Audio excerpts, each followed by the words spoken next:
네, 이렇게 지역별로 산불 진화 작업에 총력을 다하고 있는 가운데 오늘이 이 주부를 잡을 수 있는 중대 고비가 될 거란 전망이 나옵니다. 네, 현재 산불 상황을 함은구 을지대 안전공학과 교수와 함께 짚어보겠습니다. 어서 오세요. 어젯밤에 기다리던 비 소식이 있긴 했는데 좀 아쉬웠습니다. 불 잡는 데는 좀 도움이 됐습니까? 네, 당초 굉장히 아쉬울 걸로 판단을 했는데 결론적으로는 상당히 도움이 된 걸로 이렇게 나타나고 있습니다. 현재 의성 산불 같은 경우에도 약 95%의 진화율을 보이고 있고요. 경북 쪽 평균을 봐도 한 85% 이상 이렇게 지금 진화율이 올라가고 있습니다. 그래서 여러 가지 습도를 높이는 작용들, 그래서 뭐 비와라든가 이렇게 더 이상 확대되지 않은 이런 것들에 어제 내린 단비가 영향을 줬다고 보여집니다. 네, 지금 95% 정도까지 진화율이 올라간 상황이면 앞으로 남은 진화 작업에서는 어떤 부분을 신경 써야 될까요? 네, 나머지 이제 화선들에 대한 부분들을 이제 살펴봐야 될 텐데요.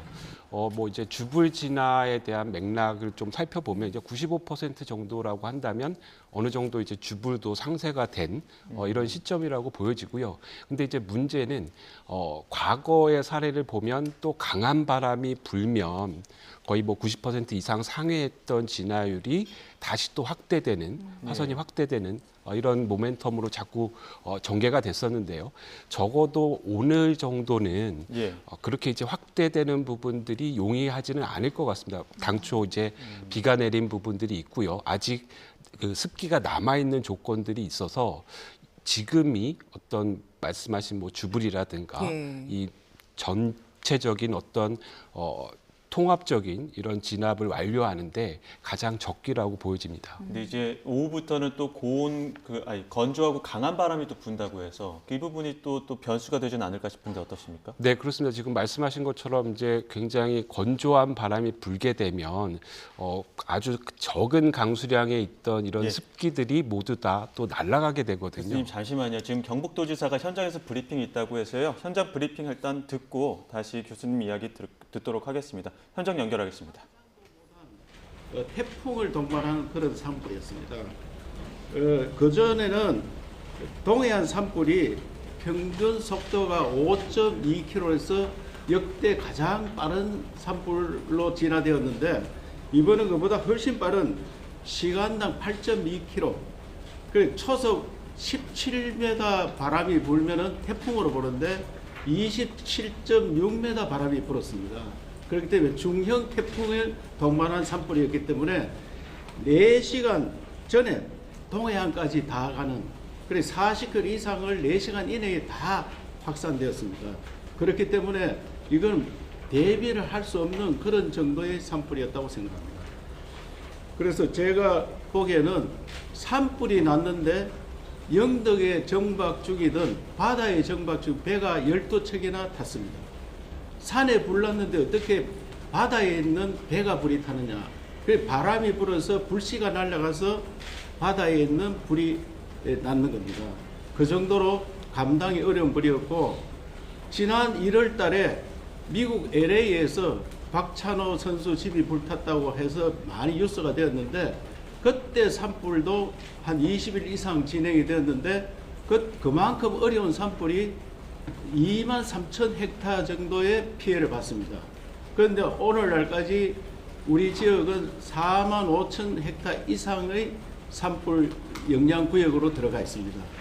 그래서 피해가 지금 이재민들 대책, 그 다음에 산불 진화에 정신이 없어서 피해를 추산도 못하고 있습니다만은 대충 추정할 때 주택만 2,500채 이상, 그리고 농업, 가수원, 그 다음에 공장, 인근, 임야, 이런 것들은 말할 것도 없고 주변이 초토화되어서 6.25 전쟁보다도 더한, 전쟁이 나도 이런 피해가 없다는 주민들의 말씀입니다. 그래서 우리 경상북도에서는 오늘 중에 주불은 진화한다고 생각하고 최대한 노력하고 있습니다. 주불이 진화되고 난 다음에 초고속 산불에 대해서 초고속 회복, 복원할 수 있는 대책을 마련하도록 하겠습니다. 우리 경상북도 힘만으로 되지 않기 때문에 전 국민들의 성원과 지원이 있어야 됩니다. 제가 생각할 때는 이제 이상 기후에 대한 산불 대책은 현재 대책을 완전히 바꿔야 됩니다. 산불이 굉장히 건조한 데다가 고온에다가 강풍이 불면은 감당이 안 됩니다. 현대 헬기 수준으로서는 어렵기 때문에 미국이나 선진국에 사는 수송기 정도의 물대포를 쏘아야 되고, 그리고 밤에 진화를 할 수 있어야 됩니다.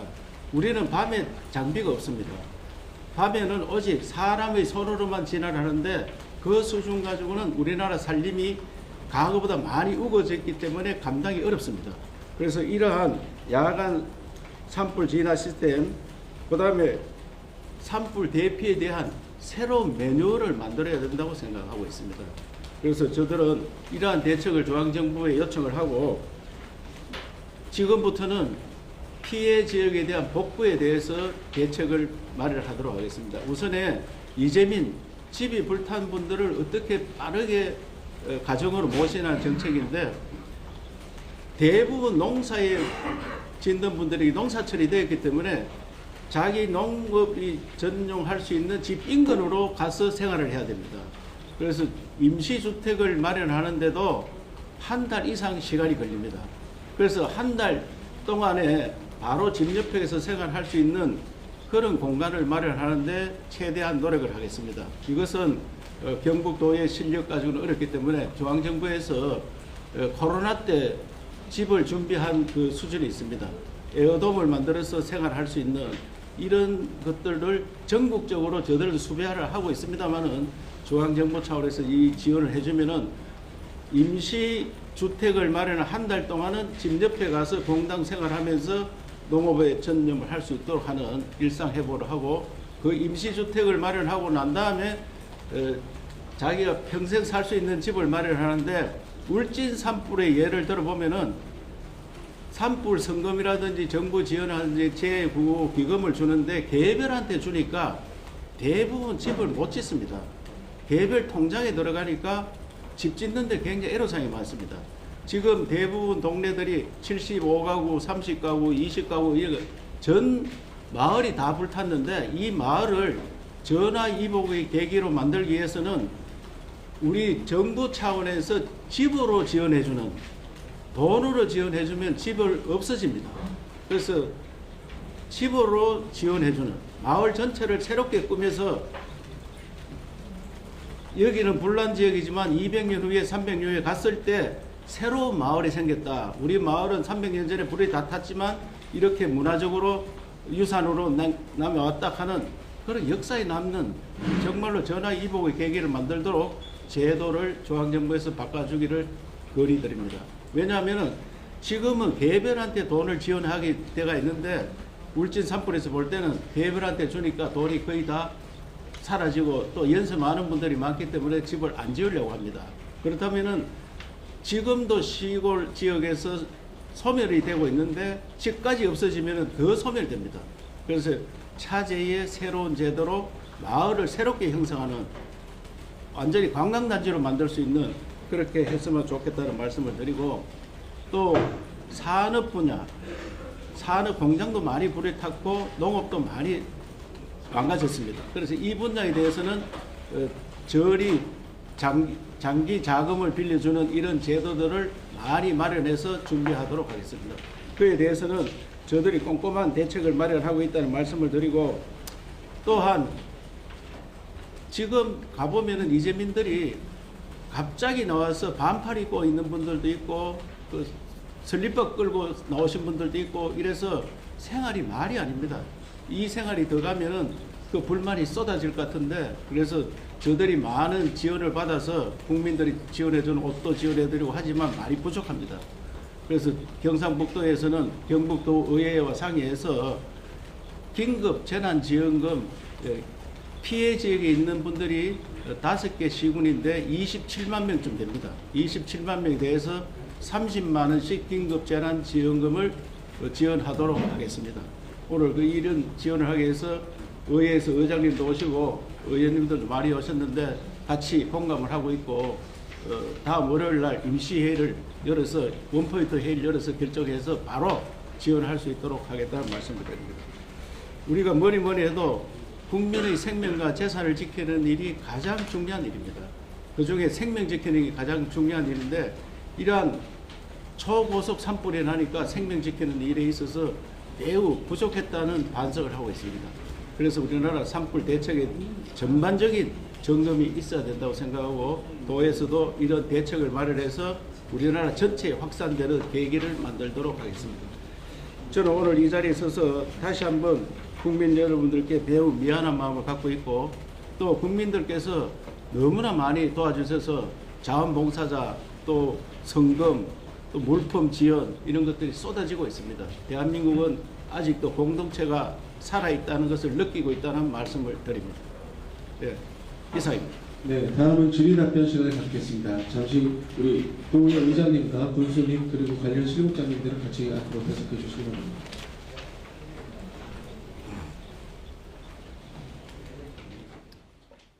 피해 주민들에 대한 여러 가지 지원책도 설명을 했는데 감당할 수 없는 강풍 탓에 지금 이제 산불의 지금 확산 원인을 좀 지목을 했습니다. 앞서 이제 바람 변수에 대한 얘기를 했는데 남은 주불 진화에도 바람이 변수가 되겠죠. 네, 그렇습니다. 말씀하신 것처럼 이제 바람이 가장 큰 영향이라고 보여지고요.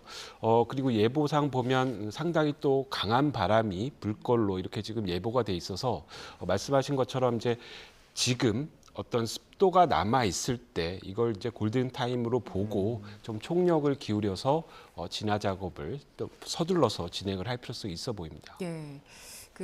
앞서도 얘기가 나왔는데 이번 산불이 굉장히 빠른 속도로 확산했잖아요. 그걸 속도로 환산을 해서 보니까 시간당 8.2km 정도라고 하더라고요. 해당 지역에 노년층들이 많았는데 노인들이 뛰는 속도보다도 더 빠른 거라고 하더라고요. 네, 그렇습니다.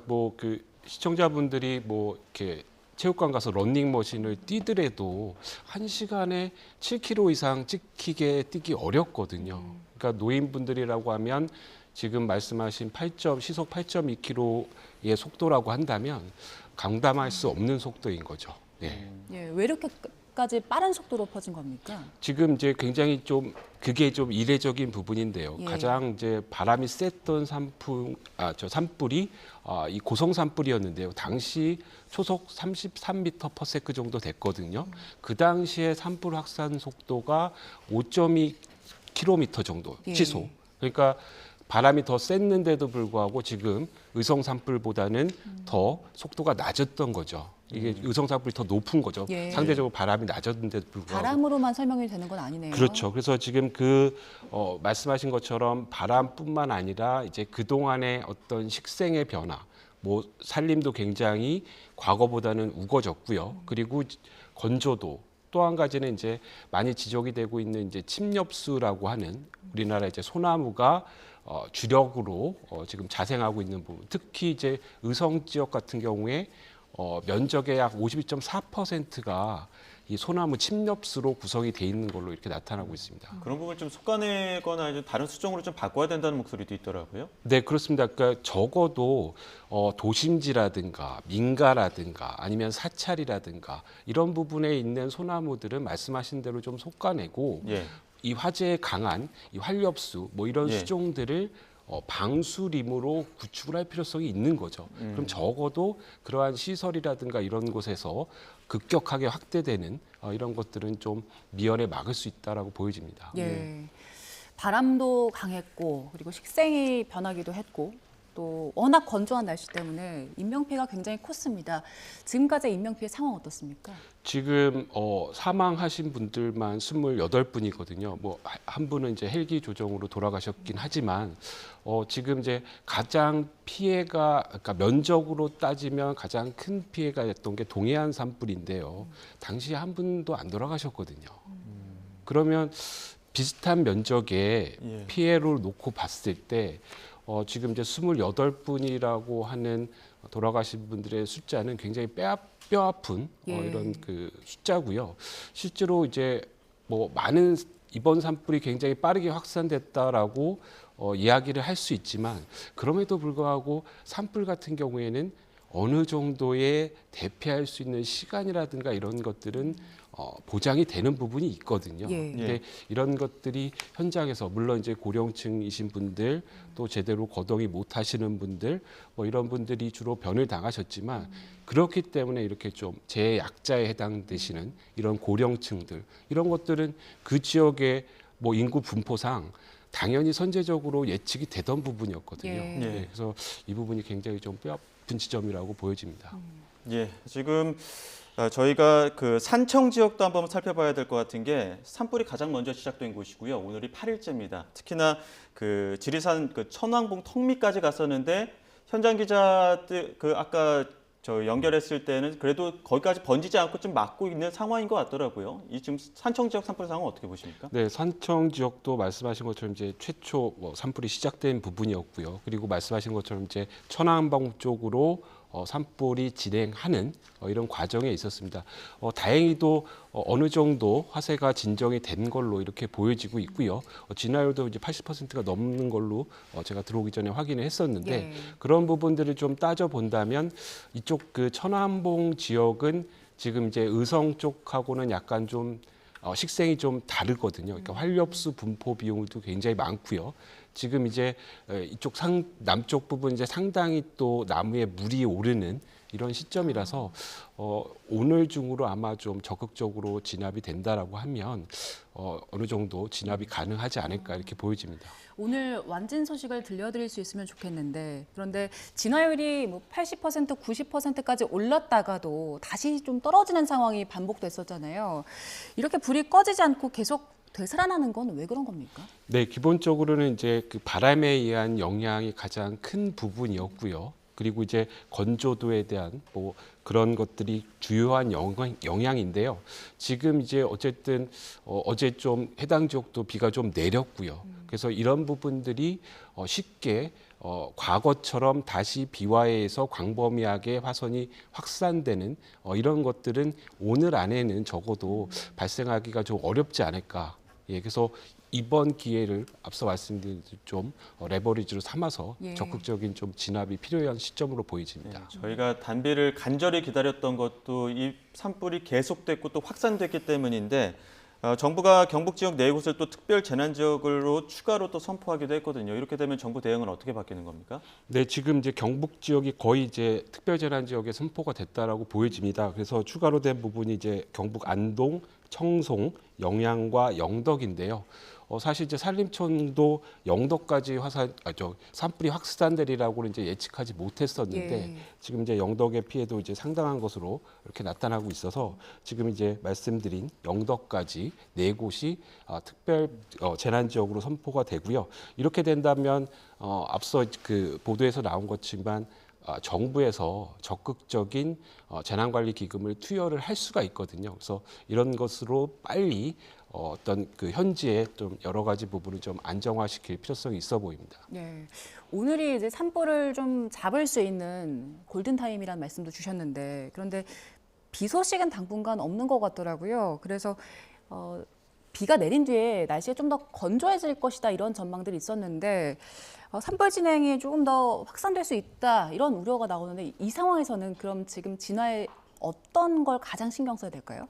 네, 우선 그 동일하게 어떤 주불이라든가 이런 부분들에 대한 집중적인 어떤 통제를 좀 해줘야 되고요. 그러니까 주불이라고 한다면 바람 방향과 같이 가는 가장 선봉에 있는 어떻게 보면 가장 화세가 큰 이런 지역을 주불이라고 할 수가 있는데요. 그래서 적어도 주불이 더 이상 다른 지역으로 확산되는 부분들은 총력을 다해서 좀 저지를 해야 될 필요성이 있겠고요. 이제 나머지 화선들에 대해서도 상당히 지금 말씀하신 것처럼 이제 습기라든가 습도가 남아 있는 조건에서 해당 부분에 어떤 그 영향을 좀 집중을 할 필요성이 있어 보입니다. 지금 그 겨울 지나면서 낙엽도 많이 쌓여 있잖아요. 그런데 겉에선 잘 안 보이는데 낙엽 안에 숨어 있는 불씨들도 좀 있더라고요. 네, 그렇습니다. 그 우리가 보통 이제 산불을 얘기할 때 지표화가 우리나라에서 이제 대표적으로 진행을 하고 있거든요. 그래서 일부 비화에 의한 수관화 얘기가 나왔겠지만 기본적인 그 산불의 전개는 지표화 말씀하신 대로 낙엽이라든가 덤불이라든가 이런 것들이 타들어가면서 진행을 하고 있거든요. 근데 이런 것들이 사실은 이제 퇴적 그 쌓여 있는 낙엽층이 많다 보면 아랫부분에 소위 말하는 훈소 상태라고 해서, 그러니까 훈소라고 말씀을 쉽게 말하면 숲과 같은 거죠. 그러니까 담배처럼 예, 실제로 바람이라든가 산소 공급이 원활하지 않으면 이렇게 연기도 안 나고 예. 불꽃도 안 보이는, 그래서 이런 훈소 상태로 남아 있다가 이런 것들이 말씀하신 대로 바람이라든가 이런 영향에서 다시 커지는 이런 가능성이 굉장히 높거든요. 그래서 그런 부분들을 좀 찾아서 좀 미리 진압을 할 필요성이 있어 보입니다. 예, 지금 산불이 장기화할수록 진화 인력은 또 제한돼 있고 또 소방대원들의 피로도는 또 누적되는 상황들이 계속되고 있거든요. 소방대원들 중에는 지금 바닥에 지쳐서 누워 있는 모습들도 상당히 많이 나오고 있고 지금 강풍에 겨우 버티면서 진화를 하는 지금 보시는 이런 화면들도 계속해서 나오고 있습니다.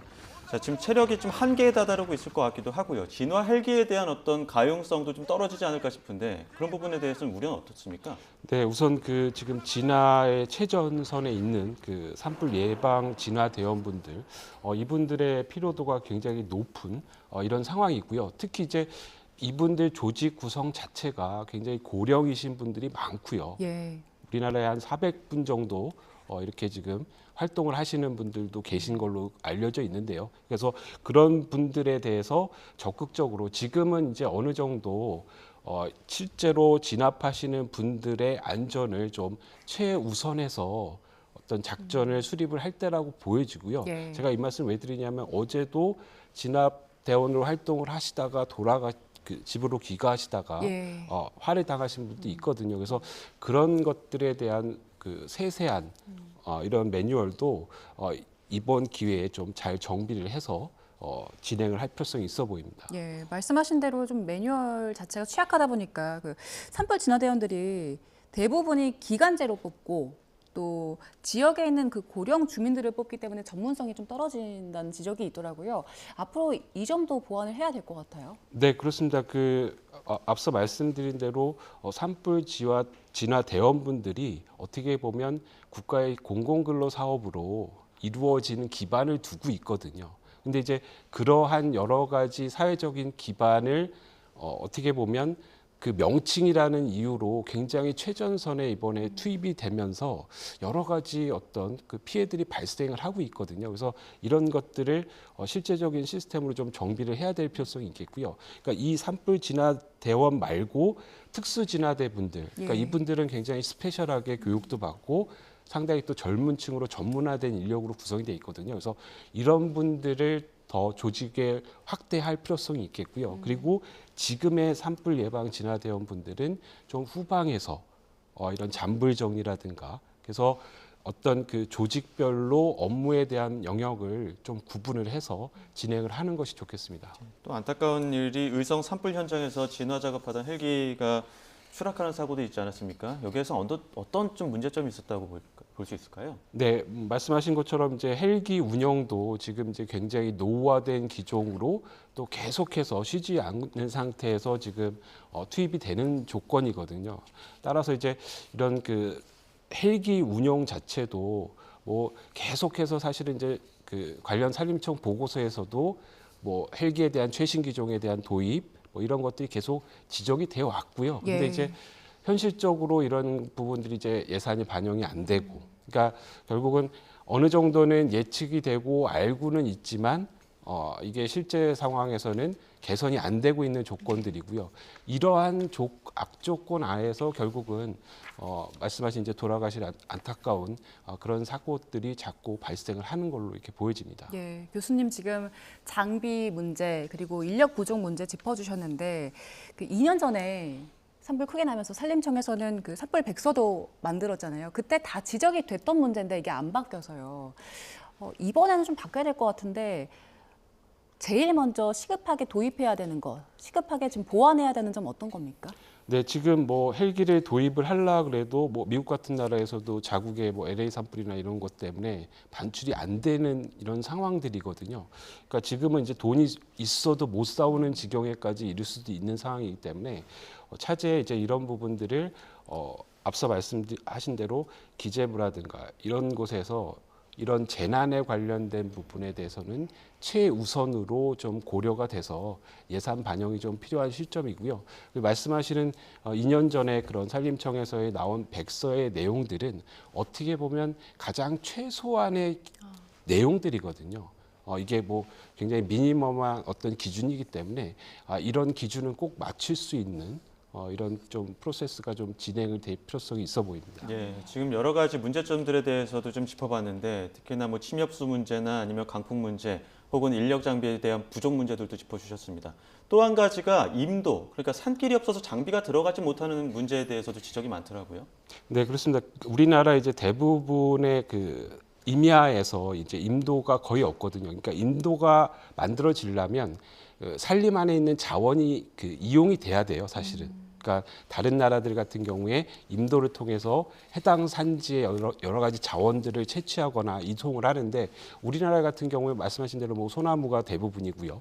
그렇기 때문에 이제 적극적으로 임도 개척이라든가 이런 것들이 거의 안 돼 있는 게 사실입니다. 근데 이제 적어도 지금 이제 산불 상황을 본다면 예. 어떤 주요한 길목마다 어떤 임도를 좀 구축을 해서 적어도 산과 산 뭐 이렇게 경계를 넘나드는 지금과 같은 확산 속도를 막는 쪽에 어떤 임도 건설에 집중을 할 필요성이 있어 보입니다. 예.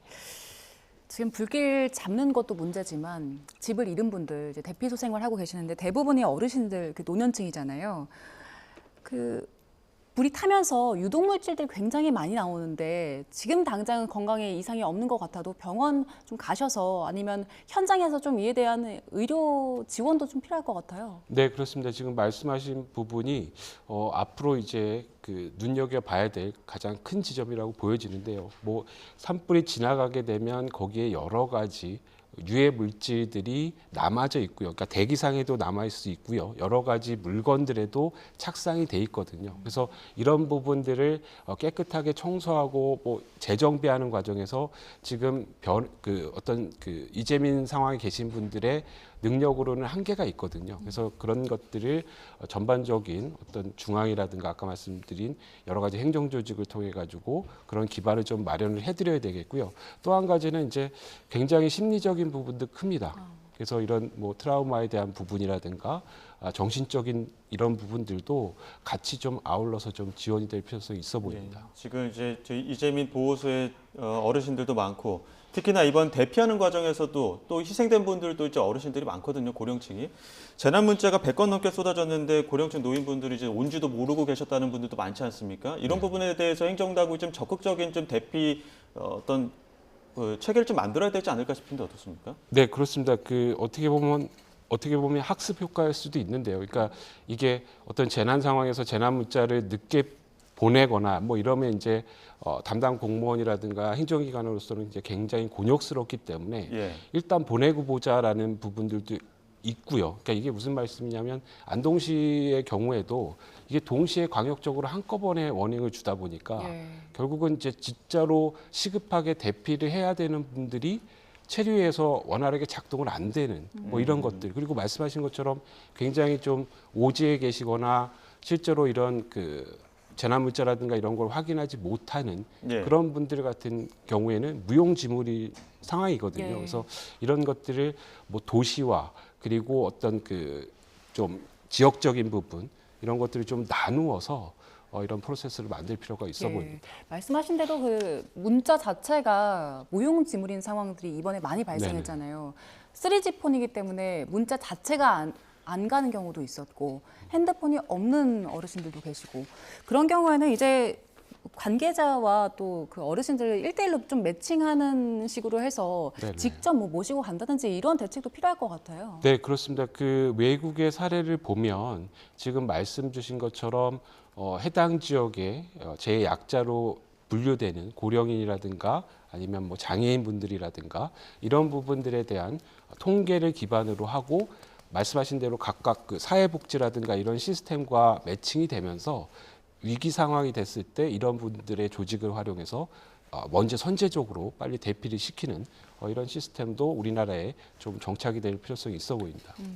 오늘이 골든타임이지 않습니까? 지금 조금 그 습도도 좀 올라가기도 했고 지금 이 시점에서 가장 중요한 전략이라고 한다면은 화재 그 좀 진화 전략은 어떤 것들이 있을까요? 지금 이제 대부분의 화선에서 대부분의 산불들이 90% 이상 가까이 이 진화율을 보이고 있습니다. 이게 결국은 이제 화선이 굉장히 많이 축소가 됐다라는 얘기거든요. 그래서 지금 여러 가지의 인력이라든가 장비라든가 이런 것들을 아주 집중적으로 투입을 한다면 예. 아마 오늘이 어떤 그 이번 산불의 가장 중요한 어떤 모멘텀이 될 것으로 이렇게 보여집니다. 예.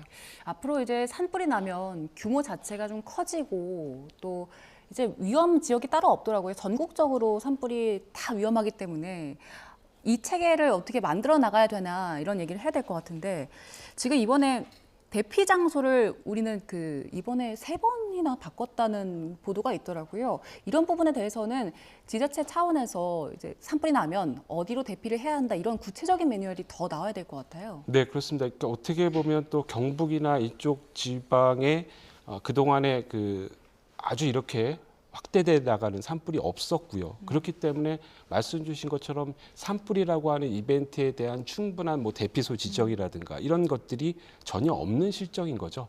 현실적으로 따져보면. 그러다 보니까 어떤 산불과 관계없이 기존의 다른 용도의 대피소로 대피하다라는 부분. 그래서 경우에 따라서는 또 이러한 대피소가 산림과 면하고 더 위험한 지역에 있는 이런 대피소도 지정이 될 수도 있고요. 그래서 이런 어떤 각각의 종류에 따른 뭐 이런 대피소 지정이라든가 관리 이런 것들이 반드시 좀 이루어져야 될 필요성이 있어 보입니다. 예. 지금 저희가 산불이 지금 주요 지점마다 보면은 실화가 원인이지 않습니까? 끄는 것도 중요한데 앞으로 추가적으로 산불이 나지 않는 것도 중요할 것 같거든요. 어떻게 좀 유의해야 되는 점들이 어떤 게 있을까요? 네, 계속 말씀 주신 것처럼 이게 이제 우리가 보통 어떤 재난을 볼 때 강도와 빈도에 대한 얘기를 하거든요. 예. 그러니까 강도는 이제 건조하고 바람 많이 불고 그러니까 인간이 핸들링할 수 없는 조건이 된 거죠. 우리나라뿐만 아니라 우리나라에 비슷한 위도에 있는 나라들이 지금 대부분 산불로 몸살을 앓고 있고요. 그래서 이 강도에 대한 부분은 우리가 할 수 없다라고 인정을 해야 되고요. 그럼 이제 결국 빈도를 줄일 수밖에 없는 거거든요. 예. 그 빈도를 줄이려면 지금 뭐 사실 어르신분들한테 논두렁 밭두렁 태우지 말라고 그렇게 말씀을 드려도 예. 사실 이제 이분들 마치 세시풍속처럼 하고 계시거든요. 그래서 이런 것들에 대한 더 제도적인 어떤 관리라든가 이런 것들 여기에 좀 초점을 기울일 수밖에 없겠고요. 그리고 여러 가지 조건들에 대한 그래서 앞으로 이제 산림법도 물론 처벌이 능사는 아니지만 지금 이제 3년 이하의 징역, 3천만 원 이하 이렇게 돼 있거든요. 그래서 예. 차후에 어떤 좀 징벌적인 어떤 의미에서의 어떤 법적인 기반도 좀 마련을 하는 것이 좀 중요해 보입니다. 네. 예. 말씀하신 것처럼 보통은 실화로 이렇게 불이 커지는 경우가 많기 때문에 아예 사전에 이런 불이 발생하지 않도록 하는 것이 중요할 텐데 어르신들이 세시풍속처럼 이런 무언가를 태운다고 하셨잖아요. 그러면 단속 대원들이 조금 더 세세하게 단속을 하는 방법밖에 현실적으로는 없는 겁니까? 그러니까 뭐 제가 듣기에는 뭐 이렇게 단속 반원이 없는 뭐 새벽 시간이라든가 뭐 이렇게 또 하시는 분들도 계시고요. 근데 뭐 이런 부분입니다. 결국은 가연물하고 점화원의 관계에서 이제 가연물이 굉장히 극한 상황이 왔기 때문에 이 점화원에 대한 앞서 말씀드린 통제를 뭐 지금의 어느 조건만 갖고는 이런 부분들을 적절하게 통제하기는 이미 선을 좀 벗어났다라고 보여지고요. 물론 이제 뭐 여러 가지 영농부산물을 수거해 가고 뭐 이런 활동들의 노력을 하고 계십니다. 실제 현장에서는. 근데 이제 이런 것들이 충분치 않아 보이고, 그러니까 예. 신고하기도 귀찮고, 예, 번거롭고, 그래서 이런 것들의 좀 시스템도 좀 더 이제 어르신들이 쉽게 좀 활용할 수 있도록 좀 제도를 바꾸는 것도 현실적인 방법이라고 보여집니다. 주로 주간에는 헬기 운용이 중요하지 않습니까? 네네. 오늘 강풍은 헬기 운용에 좀 제한은 없는 겁니까? 보통 15m/s 이상 되면 산림행기 운영에 제한을 받는다라고 하는 기준이 있습니다. 이제 그렇지만 이제 지금처럼 이제 급박한 상황이 되면 보통은 이제 그런 기준들을 좀 상회하더라도 운영을 하고 있는 실정이거든요. 그래서 뭐 이런 부분들이 앞으로 만약에 뭐 15m/s 이상 돼서 강풍 상황이 대두가 된다라고 하면 헬기 운영 뭐 쉽지 않겠죠. 네. 예. 네.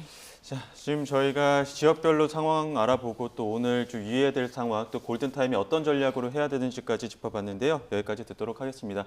지금까지 함은구 을지대 안전공학과 교수와 함께 산불 상황 짚어봤습니다. 고맙습니다. 고맙습니다.